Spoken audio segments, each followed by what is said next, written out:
Salut les makers, c'est Nebran, j'espère que vous allez bien, j'espère que vous avez passé de bonnes fêtes. Pour ma part c'était génial, mais maintenant il faut se remettre au boulot.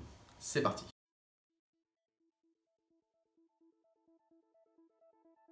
Et pour commencer l'année, je vous propose de parler de nos imprimantes 3D, et plus exactement de cable management, ou gestion des câbles électriques.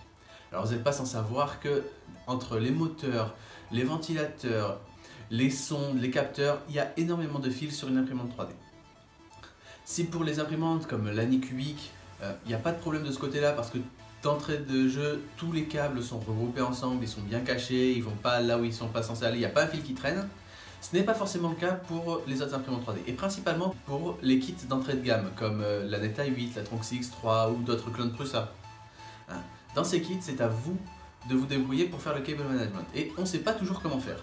Et même quand on sait comment faire, tout ce qu'on nous donne c'est de la gaine en spirale. Vous savez, ce petit machin qui s'entoure autour des fils. Et même là, c'est pas forcément suffisant. Ce qui fait que vous pouvez finir par vous retrouver avec ceci. Alors, mis à part le côté esthétique de l'imprimante qui est quand même gravement impacté, il y a aussi un aspect sécurité très important qui entre en compte. Avoir tous ces câbles comme ça au milieu, c'est pas très bon pour votre imprimante 3D. Et ça augmente énormément le risque qu'il y ait des câbles qui se prennent au milieu des axes, au milieu du print, qui s'abîment tout simplement et qui finissent par créer des courts-circuits qui, à terme, peuvent mettre le feu à votre imprimante 3D ou tout simplement à la pièce qui est au-dessus. Alors pour régler ce problème, il existe ce qu'on appelle les chaînes de câbles, cable chain. Ce sont des modèles qui permettent en fait de gérer tous ces câbles, de tous les regrouper dans un même endroit et de les bloquer. Je vous montre, c'est parti. Et là pour le coup j'ai choisi un modèle basique de chaîne de câble simplement parce que je n'ai pas besoin de le mettre sur une de mes imprimantes 3D pour l'instant. Donc je ne sais pas encore trop à quoi ça va me servir. Mais c'est quand même pratique. Alors il existe des modèles qui sont déjà adaptés aux différentes imprimantes 3D. Pour la Neta 8, ce genre de choses qui arrivent avec déjà tous les adaptateurs pour pouvoir le monter directement sur la machine. Et c'est fini.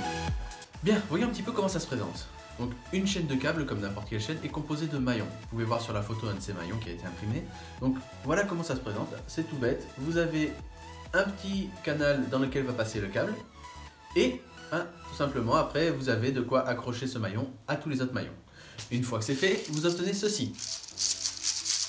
Mis à part le fait que c'est plutôt marrant de jouer avec, ça améliore grandement la gestion des câbles sur votre imprimante 3D. Je vous explique. Là, vous avez tous les câbles qui vont passer à l'intérieur. Mettons que vous montez ça sur l'axe X. Donc, la chaîne va se déplacer de cette façon, en même temps que le chariot X. De cette façon, vos câbles seront toujours dans cette chaîne. Ils ne pourront pas aller en haut ou en bas. Ils seront uniquement là où vous voulez qu'ils soient. Et c'est une grande amélioration parce que du coup, ils ne vont pas aller se bloquer entre la tête et le plateau. Ils ne vont pas aller se bloquer quelque part en haut sur le cadran de votre machine. Ils vont vraiment être juste là où vous voulez qu'ils soient. Et c'est ça l'avantage avec ces chaînes de câbles. Vous pouvez également le monter sur l'axe Z. Il pourra aller juste en haut et en bas et pas à droite et à gauche. Et sur l'axe Y. Et là, vous commencez à voir où je veux en venir. Et si vous montez ça sur tous vos axes, eh bien, vous n'aurez plus aucun fil qui traîne sur votre imprimante 3D. C'est ça l'avantage, c'est ça le but. Les seuls fils qui traîneront seront autour de votre carte. Après, tous vos câblages seront dans les canaux de ces chaînes.